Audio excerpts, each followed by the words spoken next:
بسم اللہ الرحمن الرحیم۔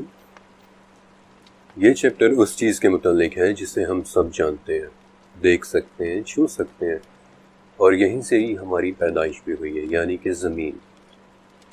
لیکن زمین آخر کہتے کسے ہیں؟ زمین ایکچولی فارسی زبان کا لفظ ہے جس کا مطلب ہے خشک اور سخت مٹی جس پر قدم رکھ کر کھڑے ہوا جا سکے۔ لیکن زمین تو ایک بڑا ہی سادہ سا لفظ ہے روزمرہ کی زبان کا۔ در حقیقت جس سخت زمین پر ہم رہتے ہیں یا کھڑے ہوتے ہیں، یا جو زمین ہمیں ہزاروں میل دور اپنے نیچے پھیلی ہوئی نظر آ رہی ہوتی ہے، اس کی تعریف اس سے کہیں کہیں زیادہ ہے۔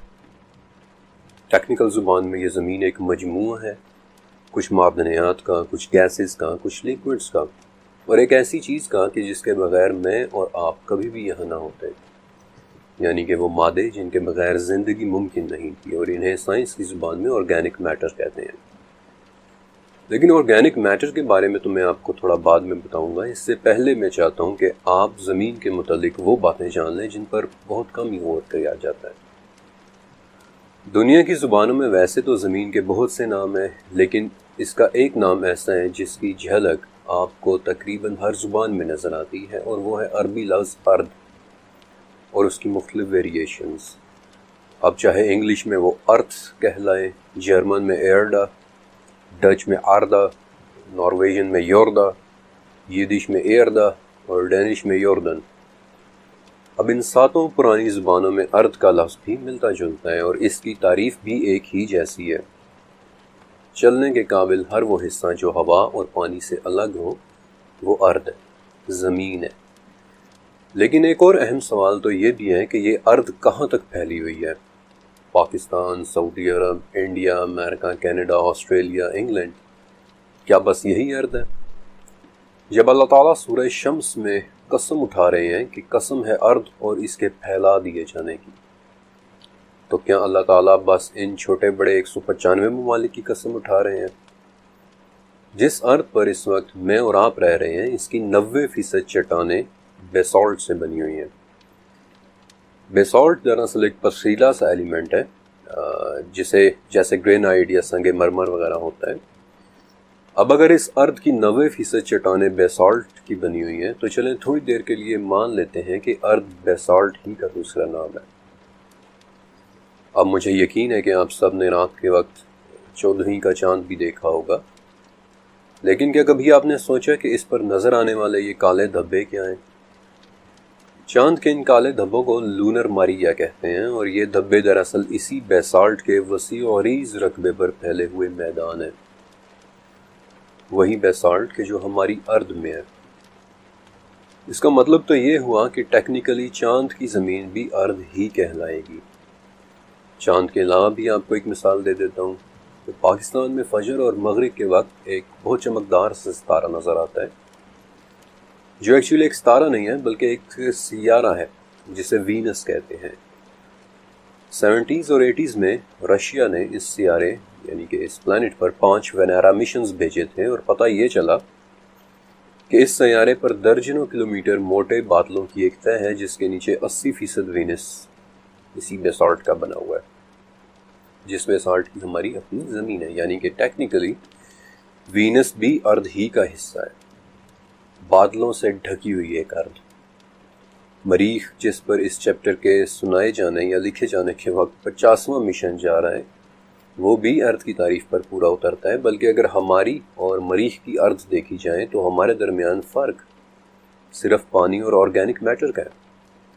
ہماری ارض پر یہ دونوں چیزیں موجود ہیں جبکہ مریخ پر نہیں ہے۔ آپ جوپیٹر کے متعلق بھی جانتے ہوں گے، یہ ہمارے سورج کے سسٹم کا سب سے بڑا اور ایک بہت ہی خوبصورت پلانٹ ہے، سیارہ ہے، جس پر ہر وقت طوفان چلتے رہتے ہیں۔ رات کے وقت ہمارے آسمان پر صرف ایک ہی چاند طلوع ہوتا ہے، جبکہ جوپیٹر کے آسمان پر 79 چاند طلوع ہوتے ہیں، اور سب کے سب ارض کی تعریف پر پورے اترتے ہیں۔ چلیں میں آپ کو سورج کے سسٹم سے ہی باہر لے جاتا ہوں۔ اب تک 4984 ایسے سسٹمز اور زمینیں مل چکی ہیں کہ جو ارض کی بنی ہوئی ہے، جنہیں نام بھی دیے جا چکے ہیں، اور ابھی 6590 مزید ایسے حصے نظر آ رہے ہیں کہ جو اسی ارض کے بنے ہوئے ہیں، لیکن ابھی انہیں نام دینا باقی ہے۔ ارتھ کے ان حصوں میں سے کوئی حصہ ہم سے بہت چھوٹا ہے اور کوئی ہم سے بالکل ملتا جلتا ہے، بلکہ شاید آپ کو یاد ہوگا کہ 2014 میں کیپلر 186F کے نام سے ایک ارتھ ملی تھی، بالکل ہماری اپنی زمین جیسی، ہماری دنیا جیسی، ہماری اپنی ارتھ جیسی، لیکن ارتھ کا کوئی حصہ ہم سے ہولناک حد تک بڑا بھی ہے۔ مثلا HD 100546 ارتھ کا ایک ایسا حصہ جو تقریباً ہمارے سورج جتنا بڑا ہے۔ ارتھ کے ان دوسرے حصوں کے متعلق پہلی مرتبہ 1990 میں پتہ چلا تھا، 1990 میں، لیکن تب سے لے کر اب تک ہر 27 مہینے بعد یہ تعداد دگنی ہوتی چلی جا رہی ہے۔ خدا ہی بہتر جانتا ہے کہ یہ ارتھ اس کائنات میں کہاں کہاں تک پھیلی ہوئی ہے۔ اب آپ کو احساس ہوا کہ ایک قسم ہے ارتھ اور اس کو پھیلا دیے جانے کی ایکچولی کتنی بڑی قسم ہے۔ جب جب ارتھ میں سے نکلنے، ارتھ میں جانے اور ارتھ کے متعلق کوئی بھی بات ہوگی، وہ ارتھ اس پوری کائنات میں کہیں بھی اور کسی بھی کونے میں موجود ہو سکتی ہے۔ یہی وہ ارتھ تھی جسے سورہ انبیاء کے مطابق آسمانوں سے علیحدہ کیا گیا تھا، جو سورہ بقرہ کے مطابق آسمانوں سے پہلے شکل میں آئی تھی، سورہ بقرہ کے مطابق اس کی تخلیق آسمانوں سے پہلے ہوئی تھی، جسے حامیم السجدہ کے مطابق 2 دن میں تخلیق کیا گیا تھا، پھر جسے والنازعات کے مطابق چاروں طرف پھیلا دیا گیا تھا، اور پھر جس میں حامیم السجدہ کے مطابق پہاڑوں کو رکھا گیا تھا، وہ پہاڑ جو ہر ارض میں موجود ہے، ارض کے ہر حصے میں موجود ہے۔ انفیکٹ مریخ کی ارض پر ہماری ارض سے کئی گنا بڑے پہاڑ موجود ہیں۔ فار ایگزامپل مریخ کی ماؤنٹ اولمپس ہماری ارض کے سب سے بڑے پہاڑ ماؤنٹ ایورسٹ سے 2 گنا زیادہ بڑی ہے۔ حامیم السجدہ کے مطابق ارض میں رہنے والوں کے لیے ان کی ارض میں برکتیں بھی رکھ دی گئی ہیں، جو ہماری ارض میں ہمارے لیے بھی موجود ہیں، اور میرا پورا یقین ہے کہ اس کائنات میں جہاں جہاں ارض پھیلی ہوئی ہے، وہاں وہاں اس میں اس کے رہنے والوں کے لیے ان کی ضرورت کے مطابق برکتیں بھی موجود ہوں گی۔ مثلا ہماری ارض میں ہمارے لیے رکھی گئی برکتوں میں سے ایک برکت وہ ہے جس سے آج ہماری روزمرہ کی زندگی اور کاروبار چل رہا ہے۔ 130,000 ملین ٹن نیچرل گیس اور 16 ٹریلین بیرل پیٹرول، 16 کھرب بیرل پیٹرول، جو اس وقت بھی ہماری ارض میں موجود ہے۔ سیٹرن کے چاند ٹائٹن کی ارض میں ان دونوں چیزوں کے تو پورے پورے سمندر رکھے ہوئے ہیں۔ ہماری ارض میں چھپے 142 ملین کیرٹ ہیرے، جن کے لیے آج بھی کانگو یعنی کہ سینٹرل افریقہ میں لڑائی چل رہی ہے۔ کینسری E55 نامی ارض میں اس قدر کاربن ہے کہ اس کی پوری سطح ہیروں کی ایک پرت سے ڈھکی ہوئی ہے، اور ارض کے کچھ حصے ایسے بھی ہیں جن پر پائی جانے والی چیزیں انفیکٹ اتنی عجیب و غریب ہیں کہ ان کے لیے سائنس کو نئے نام رکھنے پڑے تھے۔ اب اس سے ایک بات تو بڑی وضاحت کے ساتھ سامنے آ گئی کہ کم سے کم ہماری یہ چھوٹی سی زمینی ارض نہیں ہے، یہ زمین تو پوری کائنات میں پھیلی ہوئی ارض کا ایک چھوٹا سا حصہ ہے، اور حامیم السجدہ کے مطابق ارض کی تخلیق اور اس کے پھیلا دیے جانے کا یہ عمل پورے 4 دن میں ہوا تھا۔ اب یہ دن کس طرح کے تھے؟ کیا یہ ہمارے 24 گھنٹے والے دن تھے؟ ہم انہیں کیسے سمجھ سکتے ہیں؟ وقت کی اس عجیب و غریب حقیقت کے متعلق میں آپ کو پہلے چیپٹر کے اندر بتا چکا ہوں، لیکن اس ارض کا پھیلاؤ ہماری زمین سے لے کر کائنات کے ان گمنام کونوں تک ہے جن کے بارے میں آج تک کوئی نہیں جان پایا۔ اور سچ کہوں تو اب سمجھ آ رہا ہے کہ جتنی طاقتور تخلیق آسمان کی تھی، اتنی ہی عظیم الشان تخلیق ارض کی بھی تھی۔ ارض صرف اس دنیا یا اس زمین کی بات نہیں ہے، ارض کا پھیلاؤ تو اس کائنات میں ہر طرف ہے۔ لیکن کیوں؟ دس از دا کوسچن، کہ آخر ارض کو اتنے بڑے درجے پر کیوں پھیلایا گیا؟ اس سوال کے جواب کے لیے میں آپ کے سامنے قرآن پاک میں اس ارض اور جہاں جہاں یہ پھیلی ہوئی ہے اور اس میں رہنے والوں کے متعلق 8 آیات رکھ رہا ہوں۔ سورہ رحمان، اس ارض کو تمام جانداروں کے رہنے کے لیے پھیلا دیا گیا ہے، لیکن کون سے جاندار؟ سورہ لقمان، ارض میں طرح طرح کے جاندار رہ رہے ہیں۔ سورہ انعام، ارض کے ان جانداروں میں بالکل ہماری ہی طرح کے گروہ بھی ہیں، یعنی کہ مختلف کیٹیگریز۔ سورہ یاسین، ہماری طرح ارض میں جہاں جہاں جاندار موجود ہیں وہ بھی ہماری طرح جوڑوں ہی میں تخلیق ہوئے ہیں۔ بلکہ سورہ یاسین ہی کے مطابق ارض میں جانداروں کے علاوہ ان چیزوں کے جوڑے بھی ہیں جنہیں ہم جانتے تک نہیں۔ سورہ نحل ان جانداروں کے مختلف رنگ اور مختلف شکلیں ہیں۔ حامیم السجدہ ان مختلف رنگوں اور شکلوں کے جانداروں کی خوراکیں بھی انہی کی ارض میں جہاں وہ رہتے ہیں۔ یاسین اس خوراک میں بھی ہر چیز کے جوڑے ہیں، چاہے وہ اس ارض سے ہی اگی ہوئی کیوں نہ ہو۔ اور سورہ ہود کے مطابق وہ خوراکیں کہاں ہیں، وہ ان جانداروں تک کس طرح پہنچتی ہیں اور وہ کس مقام میں رکھی گئی ہیں، یہ سب دیکھنا اسی کے ذمہ ہے جس نے اس ارض کو اور اس میں رہنے والوں کو بنایا ہے، یعنی کہ اللہ رب العزت۔ سورہ شورا جانداروں کا پوری کائنات میں پھیلی اتنی بڑی ارض میں اس طرح پھیلا دیا جانا رب تعالیٰ کی نشانیوں میں سے ایک ہے۔ سورہ آل عمران ارض کے رہنے والے تمام جاندار چاہیں یا نہ چاہیں اللہ ہی کے زیر حکم ہے۔ سورہ فتح میں تو 2 مرتبہ آیا ہے کہ ہم اور ارض میں رہنے والے تمام جاندار، چاہے وہ ہماری ارض میں ہوں چاہے ارض کے کسی دور دراز کے حصے میں، وہ اللہ ہی کے لیے ہیں۔ سورہ حشر اور سورہ حدید کہ ارض میں رہنے والے سبھی اللہ کی تسبیح اور پاکی بیان کر رہے ہیں، اور سورہ اسراء کے مطابق ان جانداروں کی تسبیحات ہم سمجھ بھی نہیں سکیں گے۔ شاید اب آپ احساس کر پائیں کہ ارض کا کانسیپٹ کس قدر عظیم ہے۔ یہ صرف ہماری دنیا کی بات نہیں ہے، اللہ ہی جانتا ہے کہ یہ ارض کہاں کہاں تک پھیلی ہوئی ہے اور اس میں رہنے والے جاندار کائنات کے کس کس کونے میں موجود ہیں، اور وہ کس کس تعداد میں ہیں، کیونکہ سورہ مدثر کے مطابق اللہ کے لشکروں کو سوائے اللہ کے اور کوئی بھی نہیں جانتا۔ اور سورہ نحل کے مطابق وہ بہت سی ایسی چیزیں بھی پیدا کرتا ہے جن کا ہمیں کچھ پتہ نہیں۔ لیکن سورہ شورا کے مطابق اللہ جب چاہے انہیں جمع بھی کر سکتا ہے۔ اگر آپ نے اب تک غور سے سنا ہے تو اس سے زیادہ واضح اور کیا ثبوت ہوگا کہ انسان کے علاوہ بھی کئی طرح کی مخلوقات ارض میں موجود ہیں۔ فرق صرف ارض کے لفظ کو سمجھنے کا ہے۔ جو کچھ بھی میں نے ابھی آپ کو بتایا وہ سب قرآنی آیات سے ہے۔ ارض کے ہر حصے میں رہنے والے اللہ ہی کی مخلوق ہیں، چاہے وہ ارض کا یہ حصہ ہو جس میں ہم رہتے ہیں، یا پھر کائنات کے کسی دور دراز گمنام حصے میں موجود ارض پر رہنے والی کوئی مخلوق ہو جن کے بارے میں ہمیں کچھ پتہ نہیں۔ وہ سب بھی ہماری طرح خوشی یا ناخوشی، چاہتے یا نہ چاہتے اللہ ہی کے زیر حکم ہے۔ وہ تسبیح بھی کرتے ہیں لیکن ہم ان کی تسبیحات کو سمجھ نہیں سکتے، اور ہم سمجھ بھی کیسے سکتے ہیں؟ خدا جانے اس ارض میں رہنے والے جاندار کس قسم کی بولی بولتے ہیں، اور اگر اللہ چاہے تو ان مخلوقات کو جب چاہے جمع کر دے۔ اور سچ کہوں تو میری ریسرچ مجھے بتاتی ہے کہ ایسا ہونا ضرور ہے۔ ارض کی ایک ایسی ہی مخلوق نے ہمارے ساتھ ملنا ہے کہ جسے ابھی تک ہم نے دیکھا نہیں ہے، لیکن چونکہ وہ اس چیپٹر کا موضوع نہیں ہے اس لیے فی الوقت میں اس کے بارے میں زیادہ نہیں بات کر رہا۔ اس چیپٹر کا موضوع ہے ارض کا وہ حصہ جسے ہم پلانٹ ارتھ کہتے ہیں، ہمارا گھر، یہ دنیا، ہمارا یہ نیلا سیارہ، ہماری پیاری سی نیلی دنیا، دی بلو ماربل۔ ہماری اس دنیا کی ابتدا 4.5 ارب سال پہلے ہوئی تھی۔ ایسا ہم اس لیے مانتے ہیں کیونکہ آج تک ہمیں اس دنیا پر اس سے زیادہ پرانا ایلیمنٹ نہیں ملا۔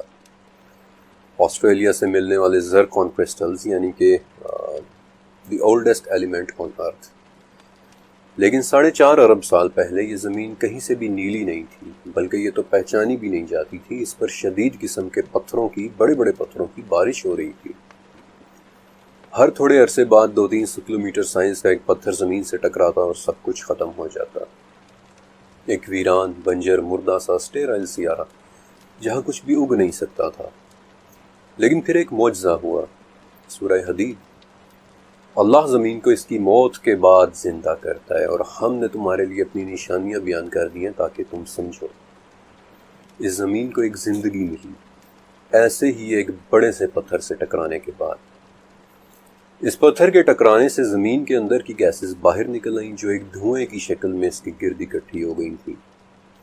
اب اس دھوئیں میں گیسز کے ساتھ ساتھ پانی کے بخارات بھی تھے، لہٰذا ایک بہت ہی پیاری بات ہوئی۔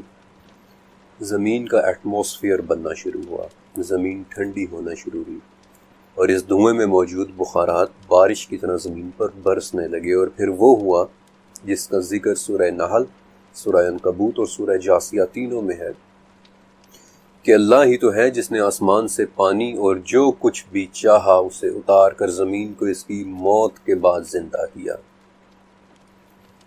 اسی بارش نے سمندر بنائے، اور سچ کہوں تو ٹیکنیکلی ان سمندروں کو اسی وقت فوراً جم جانا چاہیے تھا، کیونکہ ہمارا سورج بھی اس وقت ویسا نہیں تھا جیسا آج ہے۔ وہ بھی نیا نیا پیدا ہوا ایک ستارہ تھا جس کی روشنی اور حدت آج کے مقابلے میں 30% کم تھی، لیکن پھر بھی ہمارے سمندر جمے نہیں، اور یہ ایک معجزہ ہی تھا۔ لیکن میرے نزدیک ایسا ہونے کی وجہ سورہ نمل کی 61 آیت میں ہے کہ اللہ نے زمین کو قرار دیا، اسے سٹیبل کیا، سو اس نے زمین میں پانیوں کو جاری کیا، اس نے پہاڑ بنائے اور دو سمندروں کے درمیان رکاوٹ بنائی۔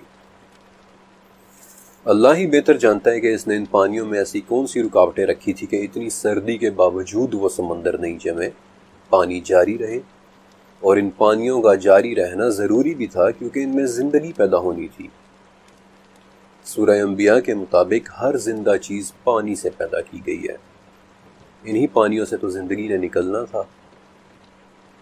لیکن زندگی آخر کہتے کس سے ہیں؟ اس وقت زندگی کی 123 مختلف ڈیفینیشنز موجود ہیں، 123 مختلف تعریفیں۔ زندگی کیا ہے شاید آپ سن کر حیران ہو، لیکن زندگی کی کوئی ایک ڈیفینیشن نہیں ہے۔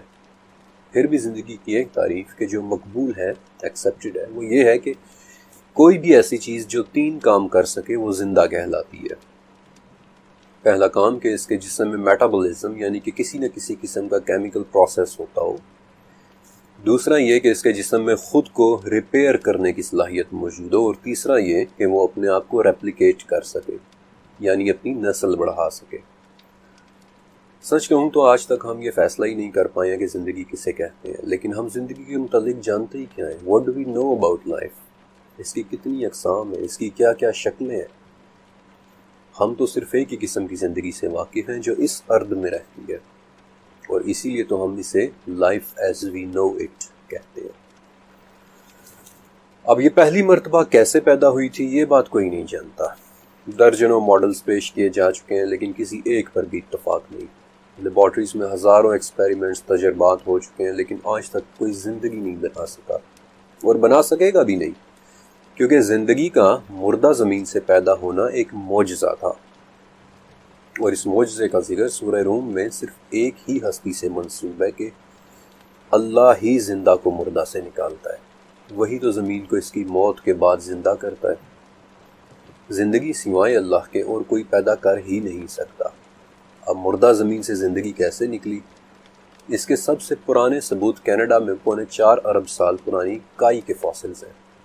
کائی یعنی کہ ایلگی، جو ٹیکنیکلی ایک جاندار ہے، اور اسی کائی کے 3.5 ارب سال پرانے فاسلز آسٹریلیا میں ہیں جنہیں مائکروبیل میٹ کہتے ہیں۔ But the interesting thing is کہ کینیڈا اور آسٹریلیا دنیا کے 2 مختلف کونے ہیں، کہ جو بہت اہم بات ہے، کیونکہ اس سے یہ پتہ چلتا ہے کہ زندگی کا معجزہ ایک ہی وقت میں زمین پر ہر طرف ہو رہا تھا۔ پانیوں کے اندر، سمندروں کے نیچے، زمین کے جن ایلیمنٹس سے زندگی پیدا ہوئی انہیں ہم آرگینک میٹر کہتے ہیں۔ لیکن میں آپ کو ایک بہت دلچسپ بات بتاتا ہوں کہ اس آرگینک میٹر کا ایک حصہ گلائسین سن 2009 میں ایک دمدار ستارے یعنی کومیٹ وائلڈ 2 کے اوپر بھی ملا تھا۔ اب وہ دمدار ستارہ کس دور دراز کی زمین یا کس دور دراز کی ارض سے اس امینو ایسڈ کو لے کر آ رہا تھا یہ بات کوئی نہیں جانتا، لیکن اس سے ایک بات ضرور ثابت ہوتی ہے کہ اس وقت بھی کائنات کے دور دراز کونوں میں کہیں نہ کہیں کسی نہ کسی ارض پر زندگی پیدا ہو رہی ہے۔ بہرحال زمین پر پیدا ہوئی وہ زندگی بالکل بھی ویسی نہیں تھی کہ جیسی آج ہم دیکھتے ہیں۔ انفیکٹ 3.5 ارب سال پہلے تک تو وہ انریکاگنائزیبل تھی، ناقابل شناخت سی زندگی تھی، چھوٹے چھوٹے مائکروبیل جاندار، خوردبینی جاندار۔ لیکن پھر 2 بڑی ہی شدید سردیاں آئیں، اور اس کے بعد جو زندگی پیدا ہوئی وہ تو بالکل ہی ایک نئی زندگی تھی، سائز میں بڑی، اس میں مسلز یعنی پٹھے بھی تھے، اس میں نیورو سیلز بھی تھے، اور سب سے بڑی بات کہ زمین میں درخت پیدا ہونا شروع ہوئے۔ ایسا کیوں ہوا کوئی نہیں جانتا، ہمیں صرف اتنا علم ہے کہ 54 کروڑ سال پہلے اس زمین پر ایک نئی ہی دنیا آباد ہو گئی تھی، ایک نیا عالم۔ انفیکٹ اس پوائنٹ پر سورہ واقعہ کی 61 آیت ضرور ذہن میں آتی ہے کہ ہم اس سے عاجز نہیں ہیں کہ تمہاری جگہ تم جیسے دوسرے پیدا کر دیں اور تمہیں ایک نئے سرے سے اس عالم میں پیدا کر دیں جس سے تم بالکل بے خبر ہو۔ واقعی اللہ اس پر قادر ہے، اور یہ تو ہم اپنی آنکھوں سے دیکھ رہے ہیں۔ انفیکٹ یہ تو ایک مرتبہ 54 کروڑ سال پہلے بھی ہو چکا ہے۔ پہلی کے مقابلے میں دوسری زندگی زمین آسمان کے فرق کے ساتھ پیدا ہوئی تھی۔ پہلی زندگی کائی، بیکٹیریاز یا پھر کچھ مائکرو جاندار، لیکن دوسری زندگی ہڈیوں والے جانور، ریڑھ کی ہڈی والے جانور، جبڑوں والے، پانی میں رہنے والے، خشکی میں رہنے والے، یہاں تک کہ پرندوں کی بھی انیشیل فارمز، ابتدائی شکلیں۔ اسی وقت سب سے پہلے کیڑے بنے تھے جنہیں ہم ٹرائلوبائٹس کہتے ہیں۔ ان دو بالکل مختلف زندگیوں کو دیکھ کر سورہ عنکبوت کی 20ویں آیت ذہن میں آتی ہے کہ زمین میں چل پھر کر دیکھو کہ اللہ نے کیسے شروع میں پیدائش کی، پھر اللہ ہی دوسری نئی پیدائش کرے گا، اور وہ ہر چیز پر قدرت رکھتا ہے۔ یہی وہ زندگی تھی کہ جس میں بعد میں ڈائناسورز پیدا ہوئے، ٹائٹانو بوا جیسے بڑے بڑے اژدہے، نہایت ہی خوفناک قسم کے میگاتھیریم چوہے، میگالوڈون شارکس، بیسیلیوسورس نامی ایک ہیبت ناک مخلوق کہ جو گہرے سمندروں میں راج کرتی تھی، اڑنے والے کوئٹزل ڈائناسورز، عجیب و غریب ٹائٹانس ٹیرر برڈز۔ لیکن ان دیو ہیکل جانوروں میں سے آج کوئی بھی زندہ نہیں ہے۔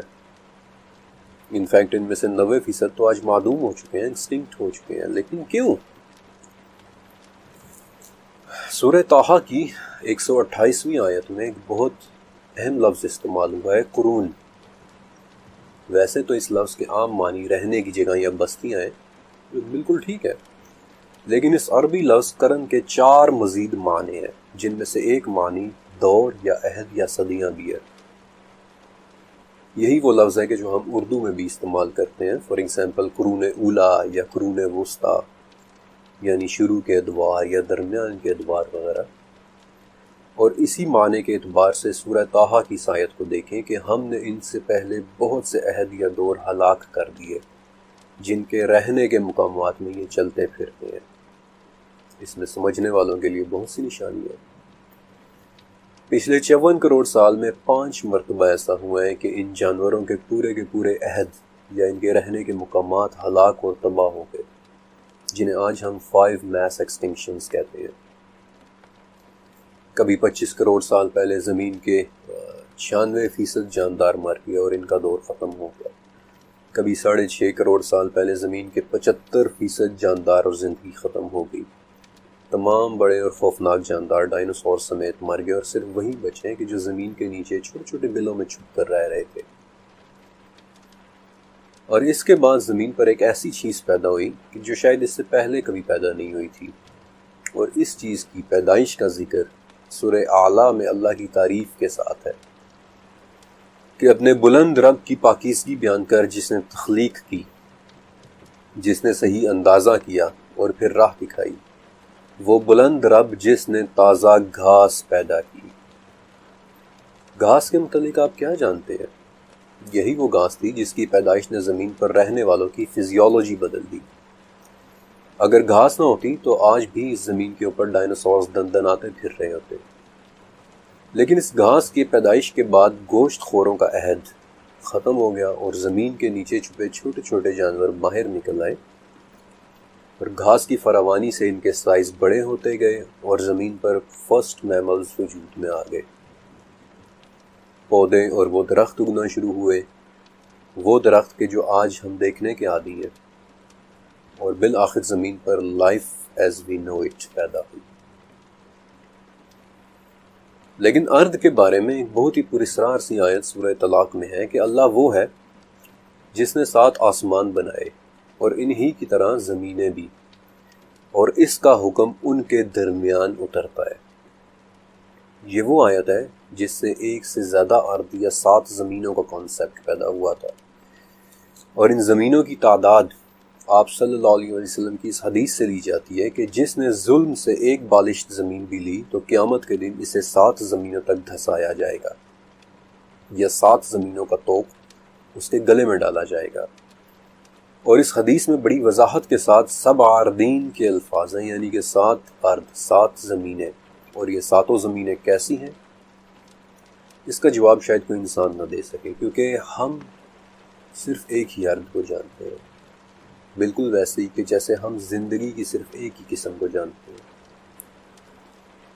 جس ارض کو ہم جانتے ہیں وہ اس کائنات میں دور دور تک پھیلی ہوئی ہے، اس کے پھیلاؤ کی عظمت بھی آسمانوں کے پھیلاؤ جیسی ہے۔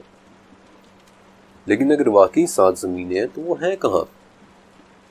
انفیکٹ ایسا ہی ایک سوال ایک رومن بادشاہ نے بھی پوچھا تھا۔ نبی کریم صلی اللہ علیہ وآلہ وسلم کے زمانے میں رومن امپائر، جو ٹیکنیکلی بیزنٹین امپائر تھی، اس کے بادشاہ کا نام ہیراکلیوس تھا، جسے عربی میں ہرکل کہتے ہیں۔ اس نے نبی صلی اللہ علیہ وآلہ وسلم کی خدمت میں اعتراض کے طور پر ایک خط لکھا تھا کہ آپ مجھے اس جنت کی طرف بلا رہے ہیں جس کی چوڑائی آسمان اور زمین کے برابر ہے، تو پھر یہ بتائیں کہ ایسے میں جہنم کہاں گئی؟ اس پر آپ صلی اللہ علیہ وآلہ وسلم نے جواب بھجوایا کہ سبحان اللہ، جب دن آتا ہے تو رات کہاں چلی جاتی ہے؟ اس جواب پر ہیراکلیوس کے دربار میں موجود یہودیوں پر خاموشی چھا گئی تھی، لیکن پھر بھی وہ اپنی ڈھٹائی میں بولے کہ ضرور آپ نے یہ بات توریت سے لی ہوگی۔ اس مقام پر میں حضرت ابن عباس رضی اللہ تعالیٰ عنہ کا ذکر کرنا چاہوں گا کہ ابن عباس ایک ایسے صحابی تھے جن کے متعلق بخاری اور مسند احمد میں ایک بہت اہم حدیث ہے کہ نبی کریم صلی اللہ علیہ وسلم نے ابن عباس کو اپنے سینے سے لگایا اور ان کے لیے دعا کی کہ اے اللہ، ابن عباس کو حکمت اور تفسیر کا علم عطا فرما، یعنی کہ ابن عباس کے علم اور ان کی تفسیر کے لیے آپ صلی اللہ علیہ وآلہ وسلم کی خصوصی دعا تھی۔ اب انہی ابن عباس سے ایک شخص نے 7 زمینوں کے متعلق پوچھا تھا، جس پر انہوں نے کہا تھا کہ اگر میں اس کی تفسیر کو تمہارے سامنے بیان کروں تو تم مانو گے ہی نہیں، اور نہ ماننے کا مطلب اسے جھوٹا جاننا ہے۔ امام بہقی کی کتاب الاسماء والصفات میں ابن عباس کا ایک قول ہے کہ 7 زمینیں، ان میں سے ہر ایک میں ایک نبی ہے کہ جس طرح سے تمہارے نبی ہیں، آدم کی طرح کے آدم ہیں، نوح کی طرح کے نوح ہیں، ابراہیم کی طرح کے ابراہیم ہیں، عیسیٰ کی طرح کے عیسیٰ ہیں۔ اور یہ بات ذہن میں رکھیے گا کہ یہ وہ صحابی تھے جن کے علم اور تفسیر کے لیے نبی کریم صلی اللہ علیہ وآلہ وسلم نے دعا کی تھی۔ سچ کہوں تو 7 ارض کا 7 زمینوں کا کانسیپٹ اس قدر وسیع ہے کہ شاید اسے ہم پوری طرح سے سمجھ ہی نہ پائیں۔ ہم آج تک صرف اپنی ہی ارض کو نہیں جان پائے۔ ہماری ارض تو دور، ہم اپنی اس چھوٹی سی نیلی دنیا کو ہی مکمل ایکسپلور نہیں کر پائے۔ آج بھی زمین کا 65% حصہ ان ایکسپلورڈ ہے، جن میں سے زیادہ تر حصہ سمندروں سے ڈھکا ہوا ہے۔ لیکن میں اتنا ضرور کہوں گا کہ جیسے میں نے آپ کو پہلے چیپٹر میں 7 آسمانوں کے بارے میں بتایا تھا کہ ہر آسمان کی کمپوزیشن مختلف ہے، یعنی کہ کوئی آسمان پانی کا بنا ہوا ہے، کوئی سونے کا، اور کوئی ایسی روشنی کا جسے ہم سمجھ ہی نہیں سکتے، ویسے ہی یقیناً ہر زمین کی کمپوزیشن بھی مختلف ہوگی۔ وہ ہماری ارض سے بالکل مختلف قسم کی کوئی ارض ہوگی، کیونکہ سورہ طلاق کی اس آیت میں ان ہی آسمانوں کی طرح کی زمینوں کا لفظ ہے۔ کون جانتا ہے کہ وہ دوسری ارض کس مٹیریل سے بنی ہوگی؟ میں آپ کو ایک مثال بھی دیتا ہوں۔ عبداللہ بن ابی دنیا، جو 8ویں صدی کے ایک عراقی اسکالر تھے، ان کا ایک قول ہے کہ مغرب کی طرف ایک زمین ہے، اس کی سفیدی اس کا نور ہے، وہاں اللہ کی ایک مخلوق رہتی ہے کہ جس نے کبھی ایک لمحے کے لیے بھی اس کی نافرمانی نہیں کی۔ لوگوں نے پوچھا کہ کیا ان میں شیطان ہے؟ آپ نے کہا کہ انہیں یہ علم نہیں کہ شیطان پیدا بھی کیا گیا ہے یا نہیں۔ لوگوں نے پوچھا کہ کیا وہ انسان ہے؟ آپ نے فرمایا کہ انہیں آدم کی پیدائش کا بھی نہیں۔ اب اس روایت کی صحت کے متعلق بحث کی جا سکتی ہے، لیکن صرف 1 منٹ کے لیے سوچئے کہ کیا یہ ناممکن ہے؟ Is it impossible؟ ویسے تو قرآن پاک میں کم سے کم 7 مرتبہ اللہ تعالیٰ کی ایک صفت خالق کا ذکر ہے، لیکن سورہ ہجر میں اللہ تعالیٰ کی ایک صفت خلاق کا بھی ذکر ہے۔ عربی زبان میں خالق اور خلاق میں بڑا فرق ہوتا ہے۔ خالق کہتے ہیں کسی چیز کے بنانے والے کو، لیکن خلاق کہتے ہیں کسی چیز کے اوریجنیٹر کو، جس نے وہ چیز فرسٹ ٹائم، پہلی مرتبہ بنائی ہو، جو بناتا ہی چلا جا رہا ہو۔ اور سورہ غافر کے مطابق آسمانوں اور زمین کا تخلیق کرنا تو انسان کی تخلیق سے بہت ہی بڑا کام ہے۔ تو کیا اتنے بڑے پیمانے پر تخلیق کرنے والے خلاق کے لیے کوئی دوسری مخلوق پیدا کرنا کیا کچھ مشکل ہے؟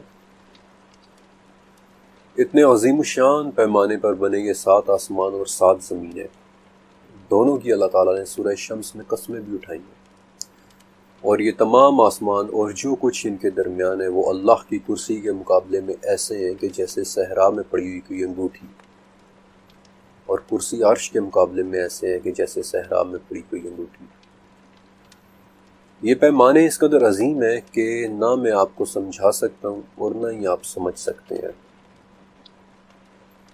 لیکن انہیں تصور کر کے ایک لفظ کا مطلب ضرور سمجھ میں آ جاتا ہے، اللہ اکبر، اللہ بہت بڑا ہے۔